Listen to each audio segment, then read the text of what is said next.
Faith Forward Media, this is Healthcare Musings. I'm your host, Dr. Hassaballa.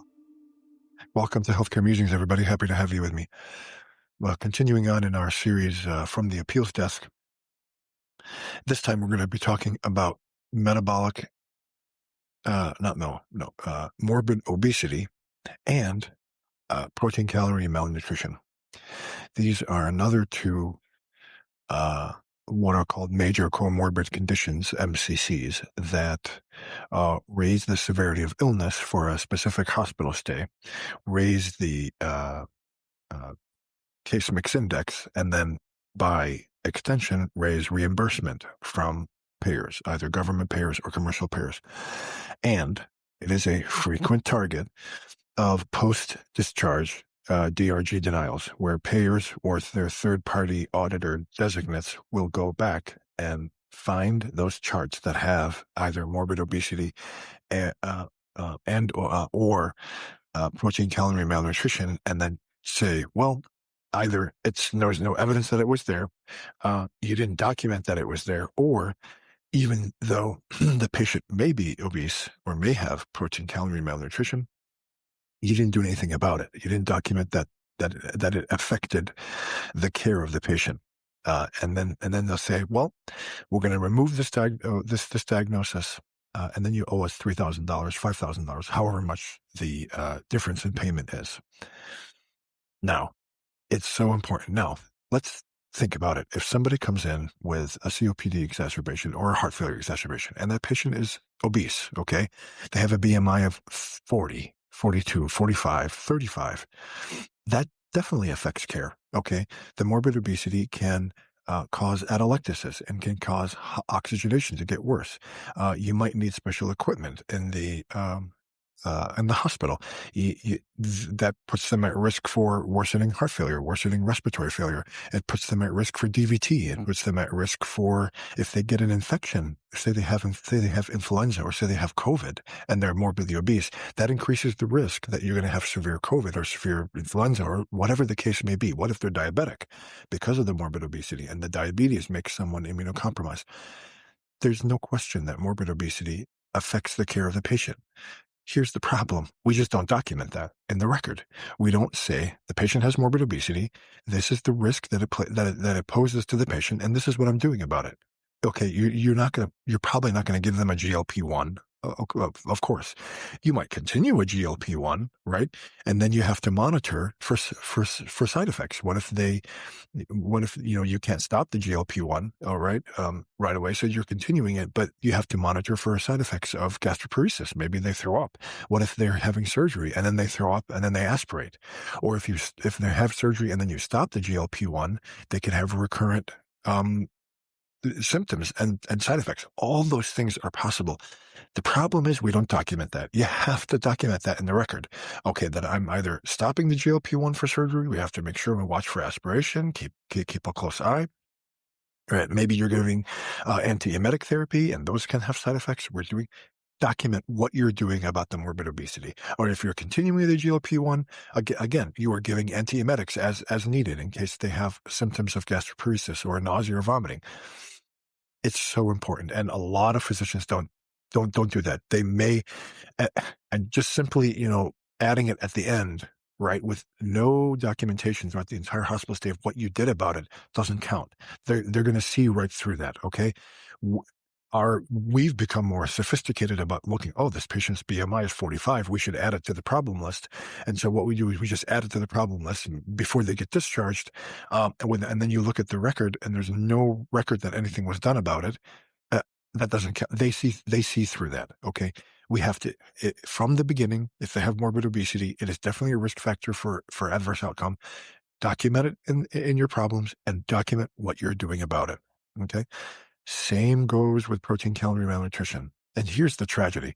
A lot of times we will have a nutrition specialist come and see the patient, and they will document that the patient has protein calorie malnutrition. And they will go through the GLIM criteria for, and I'll put a link to those criteria in the show notes. They will put which criteria that they met for for protein calorie malnutrition, and how they can make that diagnosis, and then they make recommendations. You should do this. You should give this. You should check labs, and then we don't document that. Or if we do, we just add it to the problem list.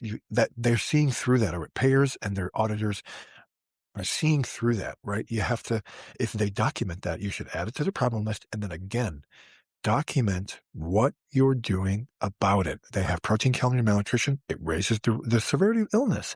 If they're malnourished, they can't heal properly. If they have an infection, they can't heal as well. Maybe they're immunocompromised, but they have malnutrition because they have a cancer and they're immunocompromised because of the chemotherapy, and it impedes on recovery. All those things are true. Protein calorie malnutrition is very bad. It's very dangerous for you, right? And so there's definitely an effect on the care. You have to document it in the record. And what I see is so tragic when I do these DRG denials is that you'll have a nutrition specialist put it in the record, but like put it in their recommendation, and then it's not documented by the primary service, right? Now we can use their documentation, use their criteria, but we have to put it in the record. Just pointing to the nutrition specialist and saying, there it is not enough. Now, how did protein calorie malnutrition affect the care? You called the nutrition specialist to see the patient. You had a specialty consultation, and they made recommendations. They said, check labs. So write it down. Protein calorie malnutrition. We are giving supplemental nutrition here. We are watching for side effects. We are checking labs every day. We are monitoring for renal function, liver function, protein levels, whatever the case may be. Follow the recommendations of the nutrition specialist, and then document it in the record. When we document the morbid obesity and what we're doing about it, or we're documenting the protein calorie malnutrition and what we're doing about it in the record, then it's a solid case. One, you've increased the severity of illness. Okay, you've increased the case mix index, right? Usually, right, and then and then your chart is robustly ready for those denials. That doesn't mean the denials won't come. Again, they look at those MCCs, whether it be hypoxic respiratory failure, or whether it be morbid obesity, or whether it be protein calorie malnutrition, or whether it be metabolic encephalopathy, whatever the case may be.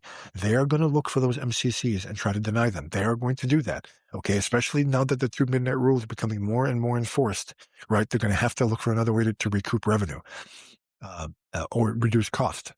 This is one way. This is one way they're going to do it. They're going to do it. So having a solid chart doesn't mean that they'll never deny it. It will make it very solid on appeal, right? When I look at the chart and I see, wow, they documented from the beginning. They said, this is what we're going to do about it. This is how it affects care. This is how it increases the risk to the patient. That's a solid chart. That's an easy denial. That is a, the spring is coming and the golf season is going to start. That's an easy chip shot for par or even birdie, right? That's what we're looking for. It's so important that we document it, especially when a nutrition specialist writes it in the record. And if we don't document it, it's just such a huge opportunity lost.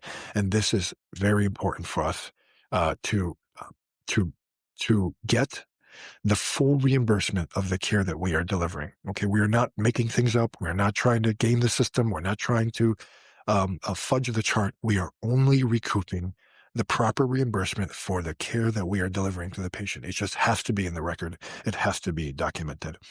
Anyway, thanks so much, guys, for your time and attention. We'll see you next time on Healthcare Musings. Thank you for listening. Sign up at healthcaremusings.com to get every episode delivered directly to your email.